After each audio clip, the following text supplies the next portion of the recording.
She pedaled fast, her worn-out sneakers pressing against the bike pedals, heart pounding as she raced against time. The job interview was her only shot at changing her life. But fate had other plans. As she stopped at a red light, a sleek black Rolls-Royce pulled up beside her. The tinted window rolled down, revealing a man in a tailored suit. His piercing gaze locked onto her. Seconds later, his next words would change everything. "Do you always ride that fast, or are you just trying to outrun fate?" She turned her head, breathless, startled by the smooth, deep voice. The man's sharp blue eyes studied her, amusement flickering behind them. His perfectly styled dark hair and the confidence in his posture screamed wealth, power. I have an interview," she said, gripping her handlebars. His lips curled slightly. For what position? Her throat tightened. Why did it matter to him? Marketing assistant. He tilted his head as if considering something. Then, just as the light turned green, he smirked. "Good luck," he said. "I have a feeling we'll meet again." Before she could respond, the Rolls-Royce sped off, disappearing down the road. Shaking off the strange encounter, she refocused. She had exactly 5 minutes to make it to her interview. What she didn't know was that her life had already taken a turn she never could have expected. She shook her head, pushing the strange encounter to the back of her mind. Right now, nothing mattered more than reaching that office.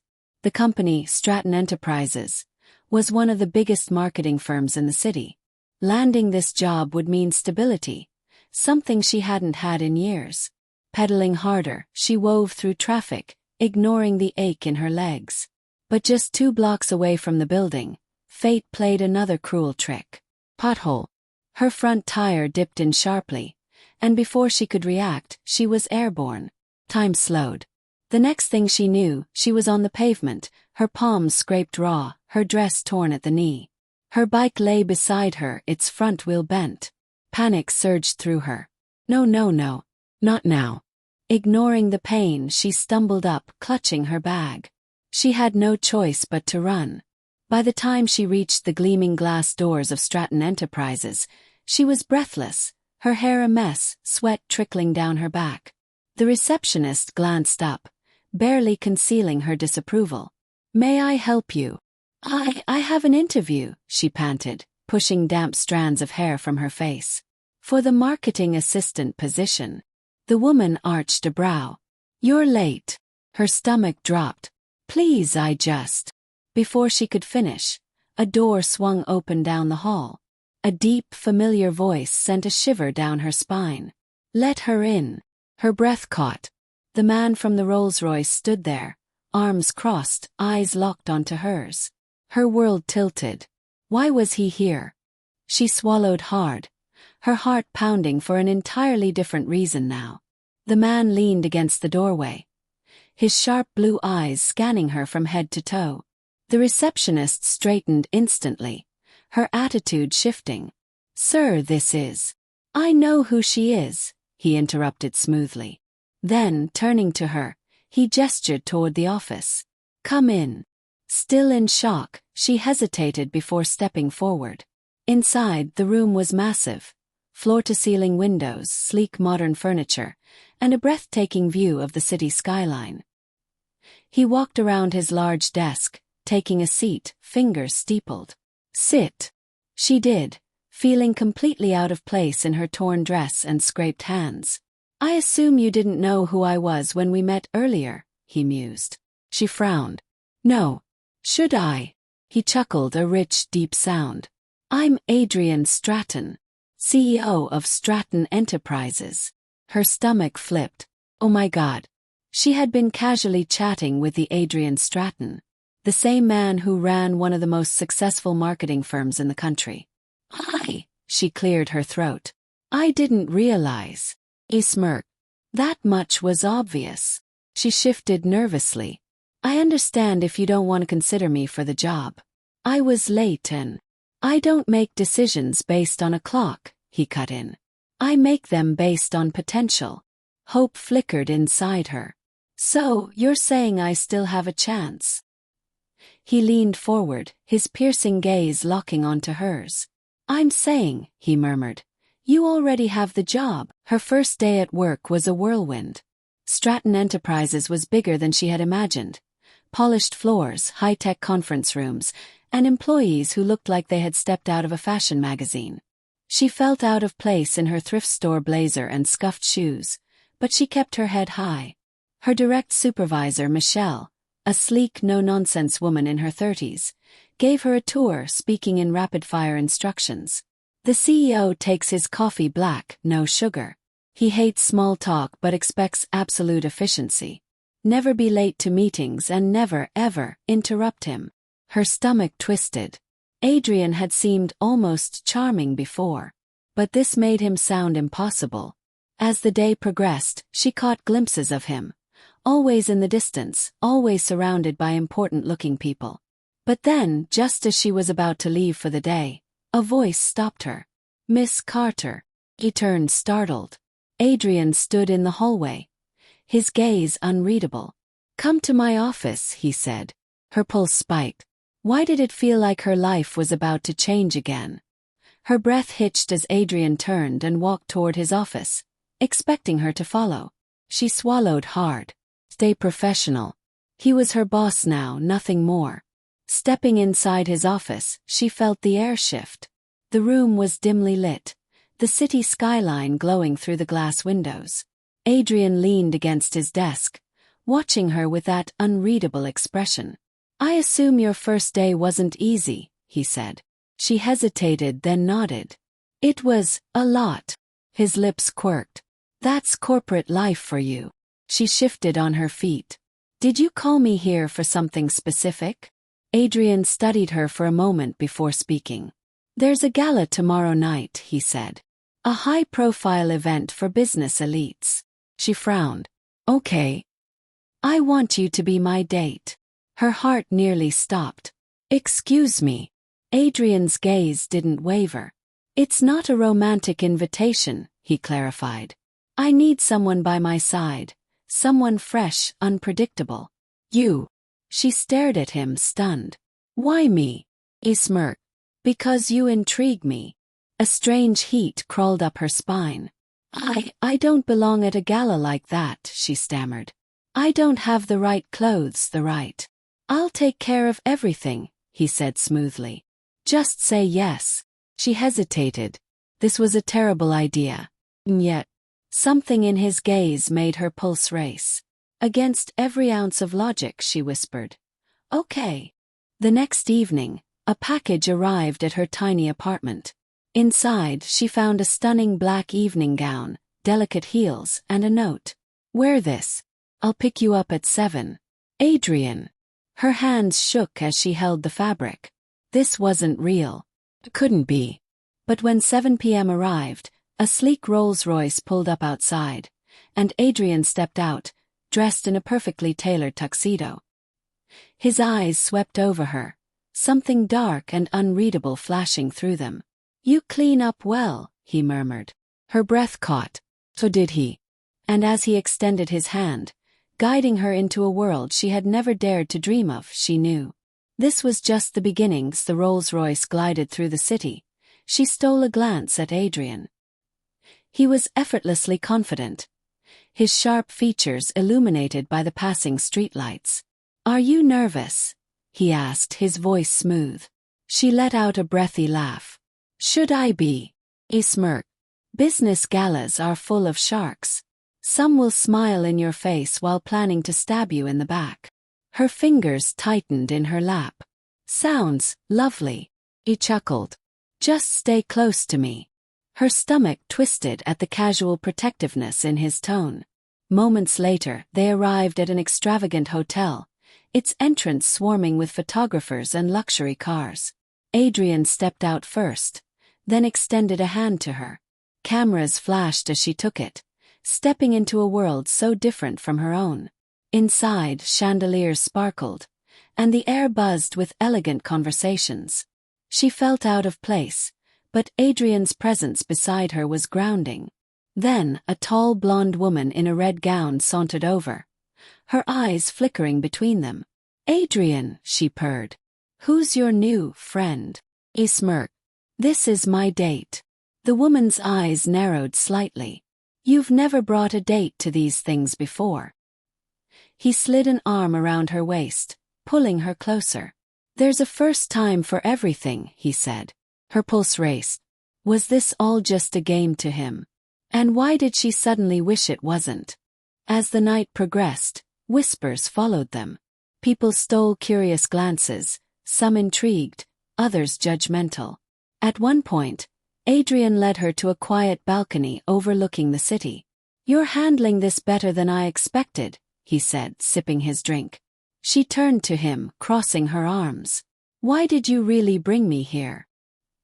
He exhaled, as if debating whether to tell her the truth. Then he leaned in slightly, his voice dropping. There are people in that room who would love to see me fail. Bringing you was a strategic move. Unpredictable, distracting. It gives me an edge. Her stomach sank. So that was it. She was just a pawn in some business game. And here I thought you actually enjoyed my company, she said, trying to keep her voice light. His gaze flickered with something unreadable. Who says I don't? A tense silence stretched between them. Then he took a step closer. Careful, he murmured, his voice dangerously soft. You're starting to tempt me. Her breath caught. Was he serious? And more importantly, why did she suddenly want him to be? Her heart pounded at his words. Tempt him. Was he playing games, or was there something real in his eyes? Something deeper than smooth words and calculated moves. She swallowed hard, forcing herself to look away. I think I should get back inside. Adrian smirked, as if he could see right through her. Of course. But as she turned, he caught her wrist gently. For the record, he murmured, his voice softer now, you're not just a distraction. Not to me. She looked up at him, startled. But before she could say anything, the moment shattered. Adrian! A deep voice interrupted. A man in his 50s approached. His presence commanding. His salt and pepper hair was slicked back. His tux impeccable. Father, Adrian said smoothly. His demeanor instantly shifting. Her stomach dropped. Father.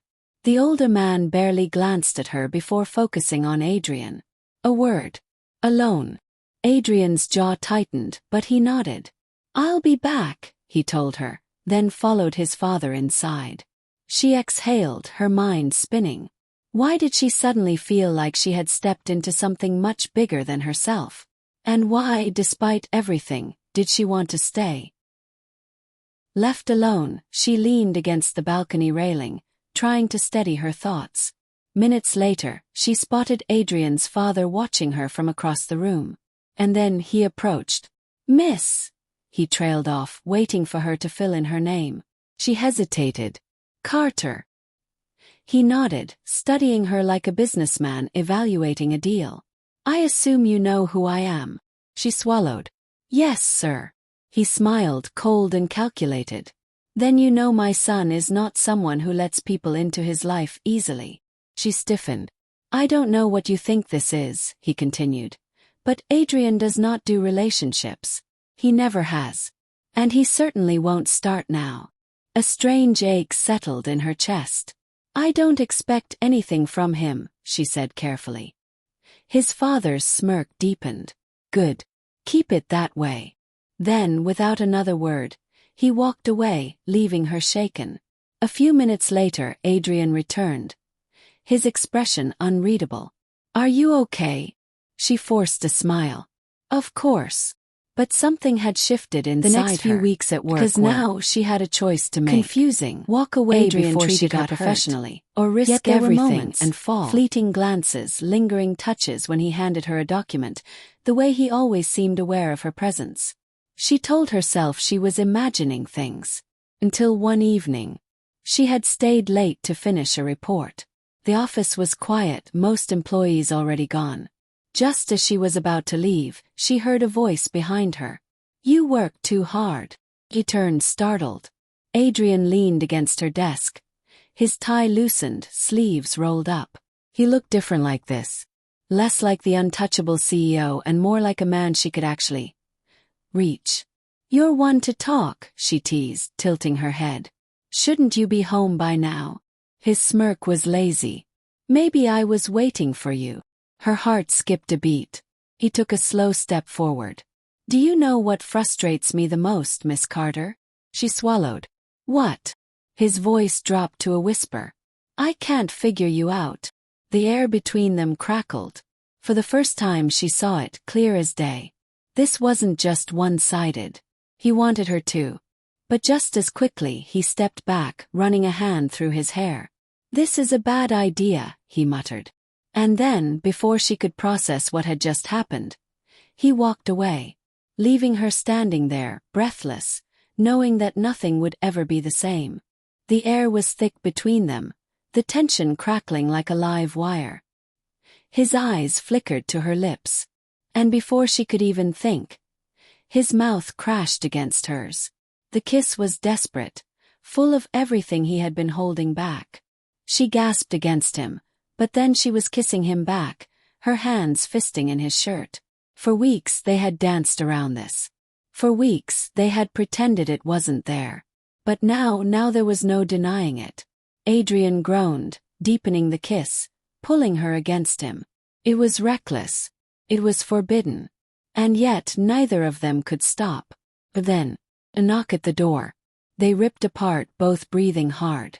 Adrian ran a hand through his hair, his eyes stormy with frustration. Go, he muttered. Before I forget every rule I just made. Her chest heaved. Then, without another word, she turned and left, her lips still tingling, her heart completely wrecked. Because now there was no turning back. She barely made it to her desk before her knees threatened to buckle. What had just happened? Her lips still tingled, her heart still pounded. She had kissed Adrian Knight, her boss. The man who had just said this was a bad idea. And yet, he had been the one to break first. She pressed her fingers to her lips, trying to steady herself. This is dangerous. This is reckless. And yet, a small part of her didn't regret it. Not even a little. But as she tried to focus on work, her phone buzzed with a message. Adrian, my office. Her pulse spiked. Slowly, she stood and made her way back. When she stepped inside, Adrian was leaning against his desk, arms crossed, his expression unreadable. We need to talk, he said. She swallowed. About? His eyes locked onto hers. About what happened? She folded her arms. Let me guess. You regret it. His jaw tightened. I didn't say that. Her heart stuttered. He ran a hand through his hair, looking frustrated. I don't regret kissing you. But this, whatever this is, it complicates things. She let out a humorless laugh. No kidding. Adrian exhaled heavily. You deserve better than whatever mess I am. Her chest ached. You don't get to decide that for me. His gaze darkened. I do when I know I'll only hurt you. Silence stretched between them. Then softly she whispered, what if I don't care? His whole body tensed. And in that moment she saw it, the battle warring inside him. He wanted her. But he was afraid. And yet, instead of answering, he did something else entirely. He walked over to his desk, picked up an envelope, and handed it to her. Confused, she opened it, only to find a plane ticket inside. Ticket to Paris. Her breath caught. What is this? Adrian's expression was unreadable. A business trip. You're coming with me. 2 days later, she found herself in a first-class seat, sitting beside Adrian as the plane soared over the Atlantic.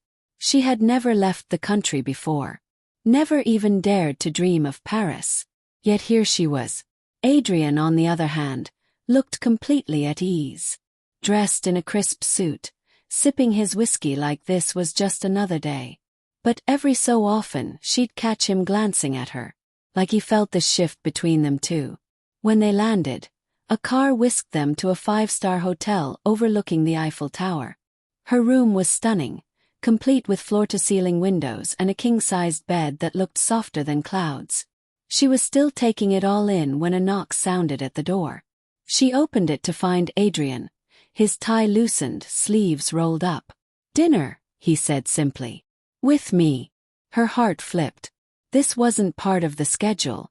And yet she found herself nodding. "Give me 10 minutes," she whispered. And as she closed the door, pressing a hand to her racing heart, one thought ran through her mind. Paris was about to change everything. The restaurant Adrian took her to was nothing short of breathtaking. Dim lighting, golden chandeliers, and a terrace that overlooked the glittering Eiffel Tower. It was the kind of place she had only seen in movies. She felt out of place at first, dressed in a simple black dress she had packed last minute. But when Adrian's eyes landed on her, darkening with something she didn't dare name, she forgot all about feeling out of place. "You look," he exhaled. "Beautiful." Her breath hitched. "Thank you." As they sat down, the tension between them was undeniable. The kiss, the push and pull, the unspoken words, it all hung thick in the air. Halfway through dinner, he leaned forward, his voice low. "Do you know why I brought you here?" She swallowed. "For work." His lips curved slightly. "That's what I told myself too." Her pulse spiked. "But the truth is," he continued, "I just wanted to be with you. Away from everything. Away from rules." Her heart pounded. "Adrian, I'm tired of fighting this," he admitted, his fingers brushing against hers on the table. A shiver ran down her spine. This was dangerous. This was reckless. But Paris had a way of making reckless things feel like magic. "What if I don't want to fight it either?" she whispered. His eyes darkened. And just like that, the last thread of resistance between them snapped. The walk back to the hotel was silent, but charged with something electric. Adrian's hand hovered near hers, as if he wanted to reach for it but held himself back. When they reached her hotel door, she turned to face him. This was the moment. The moment they could pretend nothing had changed.